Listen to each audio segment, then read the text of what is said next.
Alléluia. Gloire à Dieu. Amen. Amen, amen, amen. Ce matin, fort de tous ces souvenirs qui nous font du bien, certains qui ont ces souvenirs et puis d'autres qui ne les ont pas, c'est pas grave, on les partage avec vous. Amen. On est généreux, on partage tout. Alléluia. Amen. Fort de ces souvenirs, nous voulons bien sûr partager la parole de Dieu. S'il y a une chose que le pasteur Salvarage a toujours dit, c'est que la chose la plus importante, c'est la parole de Dieu. Quand vous venez ici, vous venez pour louer, adorer Dieu, mais techniquement, vous ne venez pas pour sauter et danser. Vous venez pour vous asseoir, pour écouter la parole de Dieu. La chose la plus importante du culte, c'est la parole de Dieu. C'est pourquoi il est très important de donner des oreilles attentives. Le message n'est peut-être pas ce que vous attendez. Le message n'est peut-être pas toujours ce que vous aimez. Mais l'important, c'est que le message, c'est la parole de Dieu. Et vous avez besoin de la parole de Dieu. Amen. Et la parole de Dieu, c'est une parole de foi. Et c'est aussi une parole de grâce. Et c'est aussi une parole de victoire. Alors, tout enseignement ou toute parole que vous écouteriez qui n'est pas fondée dans la foi, fondée dans la grâce et dans la victoire, n'est pas la parole de Dieu. Avoir un micro dans la main ne veut pas dire prêcher la parole de Dieu. Amen. La parole de Dieu va toujours vous élever, elle va toujours vous faire aller de l'avant, elle va toujours vous consoler, vous fortifier, mais elle ne va jamais vous abattre et elle ne va jamais vous accuser et jamais vous détruire dans le nom de Jésus. Amen. Donc si mon mari était là, il dirait maintenant que plus personne ne bouge dans le sanctuaire. Ce n'est plus l'heure d'aller aux toilettes. Amen. Que personne n'envoie de SMS à personne et que personne ne révise sa liste de travail dans son téléphone. Parce qu'à l'époque, il n'y avait pas les téléphones. Ok, mais que tout le monde donne ses oreilles à la parole de Dieu. Amen. Je partageais avec ma mère et Dieu lui a donné une parole particulièrement pour cette année 2023, pour elle, pour son contexte, pour son église.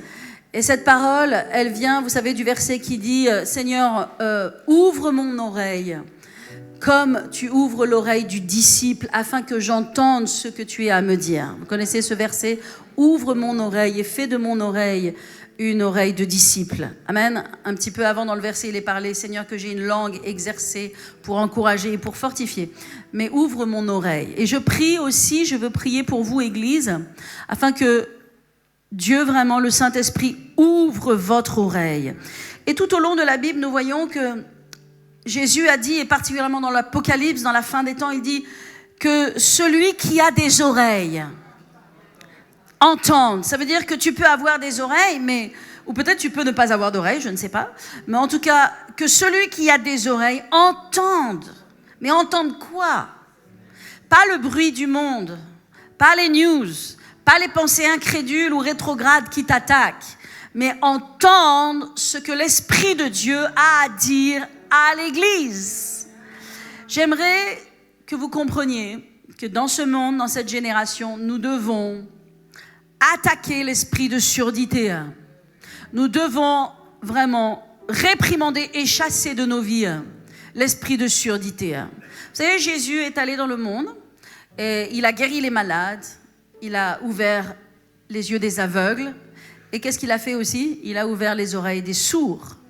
Et la surdité n'est pas simplement une maladie, souvent c'est un démon. Et aujourd'hui, je ne suis pas en train de parler de la surdité dans le naturel, mais de la surdité dans le spirituel. Amen. Parce que si nous voulons prospérer, nous devons avoir des oreilles qui entendent, comme l'oreille du disciple. Et l'oreille du disciple entend quoi ? La voix de son maître. Et parce que c'est une oreille de disciple, non seulement elle va entendre la voix de son maître, mais elle va mettre en pratique les instructions que son maître lui dit. Parce que son maître n'est là que pour sa prospérité et sa bénédiction. Amen. Alors ce matin, je veux partager la parole.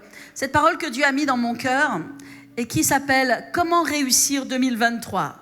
C'est pas un bon programme, ça ? Alléluia. Comment réussir cette nouvelle année ? Dieu veut que nous réussissions cette nouvelle année. J'aimerais vous dire, mes amis, qu'on n'a pas tout le temps. Tu n'as pas tout le temps. Notre temps est compté. Quand on a dépassé les 50 ans, et je sais qu'il y a plein de gens ici, ce n'est pas leur cas, mais quand on a dépassé les 50 ans, on prend conscience du temps. Et on prend conscience qu'on n'a pas tout le temps, et que le temps compte, et que chaque jour compte. Et techniquement, les amis, plus jeunes, vous allez comprendre cela et réaliser cela, plus votre vie va avoir de potentiel, plus votre vie, elle va avoir de l'impact. C'est pourquoi la parole que Dieu a mise dans mon cœur, c'est afin que ta vie compte. Réussir 2023 pour que ta vie compte, pour faire en sorte que ta vie compte.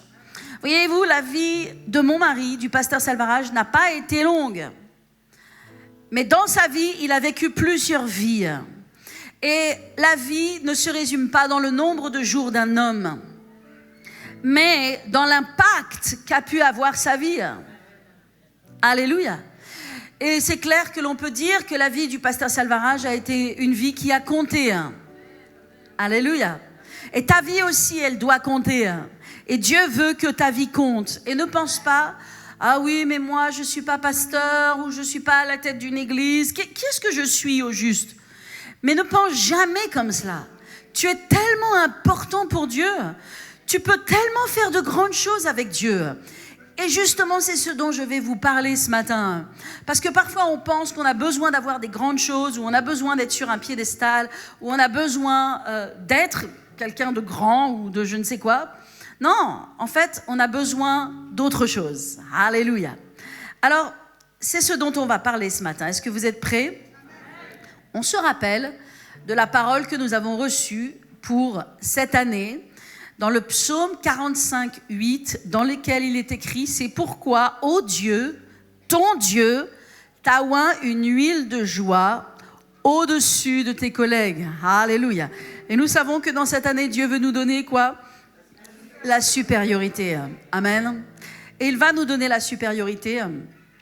Et il y a des choses à mettre en place dans notre vie pour avoir cette année de supériorité dans laquelle Dieu nous amène. Alors, combien d'entre vous, vous voulez une année de supériorité cette année? Dites Amen de tout votre cœur. Soyez motivés dans le nom de Jésus. Alléluia. Combien d'entre vous, vous voulez une année différente de toutes les autres années? Je vais aller plus loin. Combien d'entre vous, vous voulez passer du rêve à la réalité? Vous savez, on n'est pas juste appelé à rêver. On est appelé à passer du rêve à la réalité. Alléluia. Et Dieu veut te faire passer du rêve à la réalité. Alléluia. Pas juste avoir des rêves, mais les voir s'accomplir. Et moi, je pense que tout chrétien, qui est un vrai chrétien, qui aime Jésus, qui a compris Jésus. Et vous savez, j'ai ce sentiment que j'ai besoin de me battre contre ça. Je fais juste une parenthèse. J'ai le sentiment, mais c'est quelque chose de spirituel, que j'ai besoin de me battre dans l'esprit pour que les enfants de Dieu aient une vraie révélation de Christ. Parce que quand je parle de surdité, on pourrait parler aussi d'aveuglement. L'esprit de cécité, d'accord, qui existe et dans le naturel, mais aussi dans le spirituel. Et les enfants de Dieu, qui sont des enfants de Dieu et qui aiment Jésus et qui sont sauvés, absolument, néanmoins, ont besoin d'avoir une révélation beaucoup plus grande de qui est Christ. Vous savez, la seule chose qui va te faire courir, c'est pas moi, c'est Christ. La seule chose qui va te faire le deuxième mille, c'est pas moi, c'est Jésus. C'est le feu que tu as pour Dieu. Je peux pas te faire le deuxième mille. Je peux pas te forcer. Et parfois, les gens, on dirait qu'on est obligé un petit peu de les contraindre à aimer Dieu, de les contraindre à servir Dieu. Techniquement, dans le naturel, nous n'avons aucune force. La seule chose qui change la vie d'une personne et qui fait que cette personne, elle va courir sans jamais s'arrêter pendant toute sa vie, c'est parce qu'elle a une révélation de Christ. Et je sens dans mon cœur, dans cette génération, dans ce temps, et je ne parle pas juste pour Paris Centre Chrétien, mais je parle pour les chrétiens de cette génération. Les chrétiens ont besoin d'avoir une révélation de Christ. Cette révélation que tu peux tout quitter, Tu peux tout abandonner, tu peux tout sacrifier, tu peux tout donner. Ce n'est pas tant que je veux que vous fassiez quelques sacrifices, parce que rien n'est pour moi et tout est pour lui. Mais techniquement, si Jésus ne transforme pas ta vie, c'est que tu n'as pas rencontré Jésus. Si Jésus ne te fait pas faire le 2e mille, c'est que tu n'as pas vraiment rencontré Jésus. Mais pas véritablement faute à toi. Quand je dis cela, je dis faute à Satan. Je dis faute à Satan. Et c'est l'ennemi et le royaume des ténèbres qu'il faut attaquer. Parce que le seul qui fait obstacle à cela, le seul qui a tout intérêt à ce que tu n'aies pas cette rencontre surnaturelle avec Dieu qui peut te faire courir et te faire tout donner et tout abandonner, eh bien, c'est le diable. Il n'y a que le diable qui peut t'empêcher. Amen.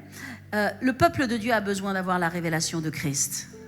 Je vous dis, lorsque vous avez la révélation de Christ, vous n'avez jamais le sentiment que vous payez le prix de quoi que ce soit. Vous n'avez jamais le sentiment que c'est un sacrifice. C'est une adoration, c'est pas pareil, c'est une adoration, c'est une vie. Notre vie est donnée à Dieu, notre vie appartient à Dieu. Alléluia.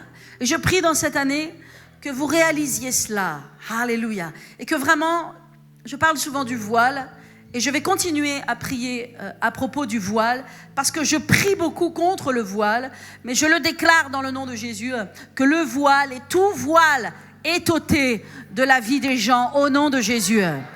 Alléluia. Amen. Alors on va regarder ensemble dans la parole. Nous allons voir dans le Proverbe 30. J'aimerais vous le lire, ce Proverbe 30 au verset 24. Amen. Il dit comme cela: il y a sur la terre 4 animaux petits. Vous connaissez? Hein? Il y a sur la terre 4 animaux petits. Tout le monde dit petits. Ok, comment ils sont ces animaux? Ils sont grands? Non, ils sont petits. Il y a sur la terre 4 animaux petits et cependant des plus sages. Ok? Alors, bien sûr, je suis allée voir un petit peu qu'est-ce que voulait dire ce mot petit. Et le sens du mot petit, le sens du mot petit, c'est insignifiant, sans importance. Peut-être ce matin, tu penses que toi, tu es insignifiant, tu es sans importance, que tu ne fais pas la différence dans le corps de Christ, qu'avec toi ou sans toi, ça ne change pas la donne. Dieu va nous parler ici de 4 animaux petits, pas de 4 grands animaux petits. Parce que la puissance n'est pas dans la grandeur. Tu peux être petit, tu peux être soi-disant insignifiant, mais ta vie peut être puissante et elle peut devenir puissante. Et elle va devenir puissante au nom de Jésus. Donc il y a sur la terre 4 animaux petits. Et petits, ça veut dire insignifiant et sans importance. Et cependant des plus sages. Et sage, ça veut dire habile. Vous savez, l'habileté, c'est-à-dire capable. Habile, sagace, vivace d'esprit, réfléchi, qui a la sagesse. Alléluia. Donc il y a des choses que nous avons et que nous n'obtiendrons que par la sagesse. Mais pas la sagesse des hommes. Parce que la sagesse des hommes, la Bible dit qu'elle est charnelle, elle est démoniaque et elle est terrestre. Amen. Amen. La sagesse des hommes n'a rien à voir avec la sagesse de Dieu. Nous vivons selon un autre royaume. Notre royaume, c'est le ciel. Notre Père, c'est le ciel. Notre nom de famille, c'est Jésus-Christ de Nazareth. Comment tu t'appelles? Dorothée de Jésus-Christ de Nazareth. J'ai un nom composé. Alléluia. Maintenant, notre vie, c'est Christ. Notre vie, c'est le ciel. Et donc, il y a cette sagesse dans le ciel que nous devons recevoir. Et cette sagesse, elle va transformer nos vies. Elle va transformer notre histoire. Ton histoire. Alléluia. Alors, le premier petit animal dont il nous est parlé, eh ben, on en parle au verset 25. Et il est parlé de la fourmi. Premier animal, la fourmi. Il est écrit, les fourmis, peuple sans force, préparent en été leur nourriture. Waouh! Qu'est-ce que la Bible veut nous dire à ce sujet? Peut-être on va lire tout le passage. On va reprendre à partir du verset 24. Okay? Il y a sur la terre 4 animaux petits et cependant des plus sages. Les fourmis, peuple sans force, préparent en été leur nourriture. Les damans, peuple sans puissance, placent leur demeure dans les rochers. Les sauterelles n'ont point de roi, et elles sortent toutes par division. Et le lézard, saisi avec les mains, se trouve dans le palais des rois. Est-ce qu'on peut avoir un amen à la parole de Dieu? Alors voyez-vous, ces petits animaux, ils sont là. Vous voyez, ça c'est une fourmi. Alléluia, bonjour la fourmi. C'est Dieu qui l'a créée, la fourmi. Amen. Dieu l'a mis dans sa parole parce qu'elle a des choses à nous apprendre, la fourmi. Est-ce que c'est un animal petit? C'est un animal petit. Est-ce qu'il a une force dans le naturel? Non, il n'a pas de force dans le naturel. Pourtant, la fourmi, c'est quelque chose de vraiment exceptionnel. Il nous écrit que la fourmi, peuple sans force, qu'est-ce qu'ils font? Qu'est-ce qu'elles font, les fourmis? Elles préparent en été leur nourriture. Elles préparent en été leur nourriture. Pour une fourmi, c'est très important d'avoir des provisions et d'avoir toujours à manger. Une fourmi ne sera jamais sans manger. Elle va aller chercher sa nourriture et s'assurer qu'elle a toujours de la nourriture. Et c'est pourquoi nous les voyons souvent dans les rues, sur les trottoirs, en train de porter des choses incroyables et de les amener je ne sais où. Mais une fourmi, elle ira toujours chercher sa nourriture. Vous voyez, Dieu veut nous enseigner quelque chose au travers de sa création. La nourriture, c'est la parole de Dieu. La nourriture, c'est la Bible. Amen. Et nous avons besoin de la Bible. Vous savez, ce que Dieu nous dit ce matin, c'est que pour que notre vie, elle ait de l'impact, que notre vie ait de la puissance, pour que tu réussisses dans cette nouvelle année, il va falloir que tu manges. Tu ne peux pas être sans manger. Tu ne peux pas être à vide. Il y a des gens, ils courent à vide. Mais très vite sur le chemin, ils vont tomber, ils vont s'essouffler, ils vont partir à droite ou ailleurs, à gauche, mais ils n'auront pas la force nécessaire. La véritable nourriture du chrétien, c'est la Bible. C'est la parole de Dieu. Amen. Donc nous avons besoin de nous assurer que nous mangeons la parole de Dieu. Non seulement que nous la lisons dans notre maison, mais aussi quand nous nous asseyons à l'église, que nous ne soyons pas en train de faire autre chose, que nous ne soyons pas en train de donner nos oreilles à autre chose, parce que c'est le moment de manger, c'est le moment de manger la parole. Et cette parole, c'est elle qui va te donner la victoire. Cette parole en toi, elle va te faire vaincre sur tous tes ennemis. Il n'y a personne qui peut pas dire... il n'y a personne qui peut dire « je n'ai pas besoin de la parole ». Il n'y a personne qui peut dire « je n'ai pas besoin ». On a tous besoin.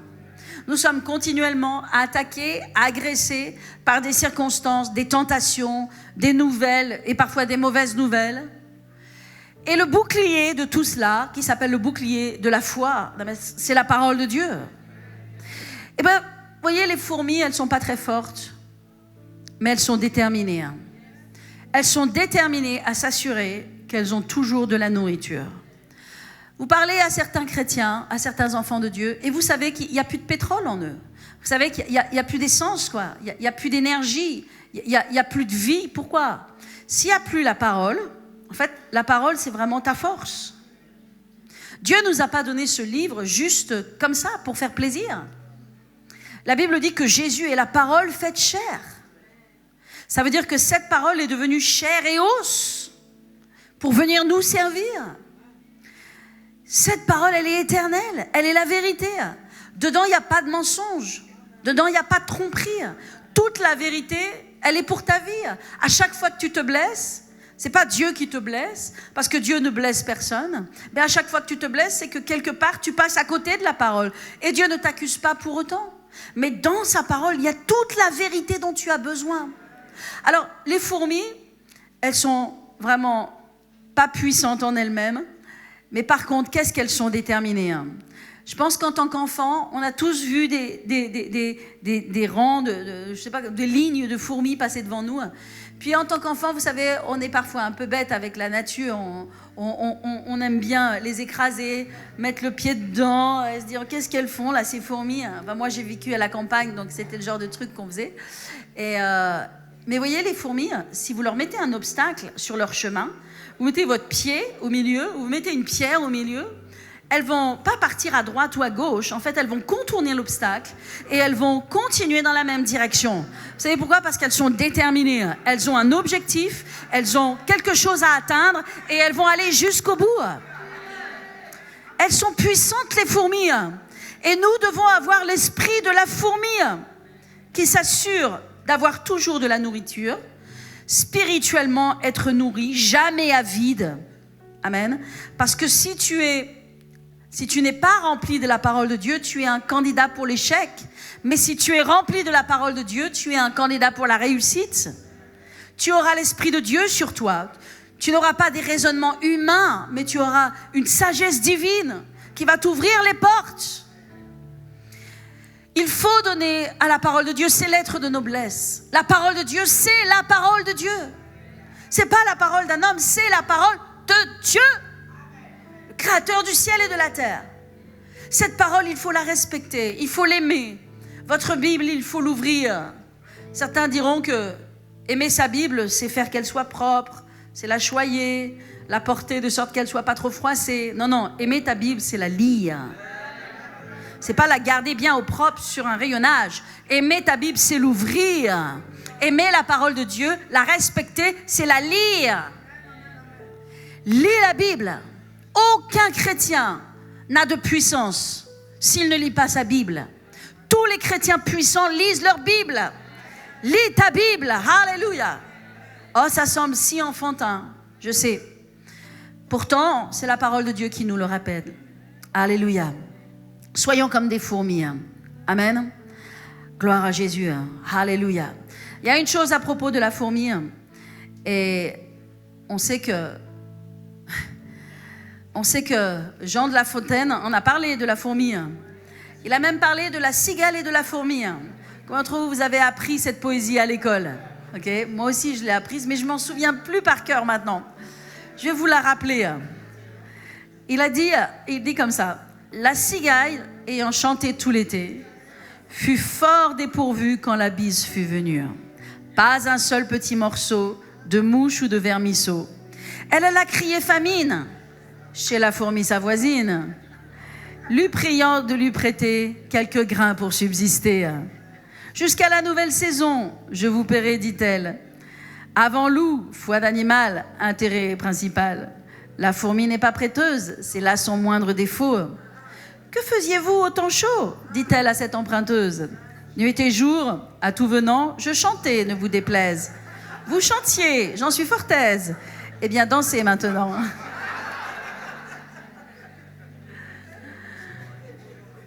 La cigale et la fourmi. Qu'est-ce que fait la cigale? Elle chante. La fourmi, elle travaille. Elle va chercher sa nourriture.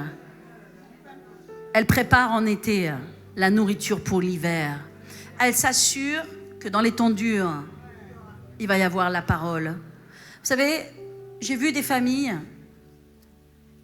s'écarter de Dieu parce que quand l'épreuve est venue dans leur vie, ils n'avaient pas la puissance d'y faire face. Et après, ils ont levé le poing contre Dieu. Tu dois stocker la parole de Dieu en toi. Parce que lorsque des temps difficiles viennent, c'est la parole de Dieu qui doit répondre. C'est la parole de Dieu qui doit sortir de toi. C'est là que tu sais la différence, si tu connais ton sauveur ou pas. Job disait, mon oreille, il a dit comme cela, mon oreille avait entendu parler de toi.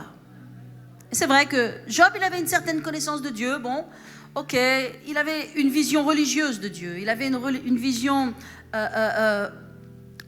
voilà, Dieu c'était un petit peu, voilà, c'était son protecteur, il fallait faire des choses selon la loi, et s'il faisait bien ces choses, rien n'allait lui arriver. Hein.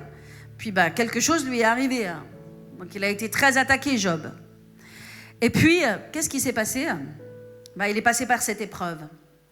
Et dans cette épreuve, Job, il a dit, à un moment donné, il a dit, je sais que mon Rédempteur vit.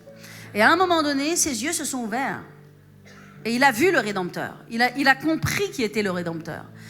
Et sa captivité a été entièrement renversée. Toute son épreuve a été renversée. Et tout ce que l'ennemi lui a volé, Dieu lui a rendu et lui a rendu au double. Amen. Pourquoi? Parce que simplement, Job, il avait une révélation. Il a une révélation de qui est Christ. Et nous devons avoir une révélation de qui est Christ. Je vais vous dire, ça va changer vos vies, vos circonstances. Vraiment. Vraiment. Priez pour cela. Demandez à Dieu de se révéler à vous. Demandez à la parole de se révéler à vous. Aimez Dieu, honorez-le. Vous allez voir votre vie changer. Certains diront, pour réussir dans cette nouvelle année, il faut appliquer telle méthode et telle méthode. Moi, je vous dis, cherchez premièrement le royaume de Dieu et sa justice. Et toutes choses vous seront données par-dessus. Cherchez premièrement Dieu. Alléluia. Comme cette fourmi qui est déterminée. Alors, la parole, elle nous parle encore un petit peu de la fourmi, parce que bien avant Jean de La Fontaine, la Bible avait déjà parlé de la fourmi. Et il est dit aussi à propos de la fourmi, il dit « Va vers la fourmi paresseux ». C'est dans Proverbe 6. « Va vers la fourmi paresseux, considère ses voies et deviens sage. Elle n'a ni chef, ni inspecteur, ni maître, mais elle prépare en été sa nourriture. Elle amasse pendant la moisson de quoi manger. Paresseux, jusqu'à quand seras-tu couché? Quand te lèveras-tu de ton sommeil? Ne sais-tu pas qu'un peu de sommeil, un peu d'assoupissement, un peu croiser les mains pour dormir, et la pauvreté te surprendra comme un rôdeur, et la disette comme un homme en armes. En d'autres termes, ne te relâche pas. Ne relâche pas en rien dans ta foi, dans ta consécration, dans ta vie de prière, dans tout ce que tu fais. Ne te relâche pas. Mais c'est pas simplement ne te relâche pas, passe à la dimension supérieure. En 2023, tu passes dans la dimension supérieure. Peut-être que tu donnais 10% à Dieu, et je ne suis pas en train de parler d'argent. Peut-être que tu donnais 10% à Dieu de ton temps. Ok, Dieu t'appelle à 20%, à 30%. Mais une chose est sûre, sur ton cœur, Dieu veut 100%. Alléluia. Si tu veux réussir, amen, donne-toi à Dieu. Sois assuré d'être toujours rempli. Alléluia.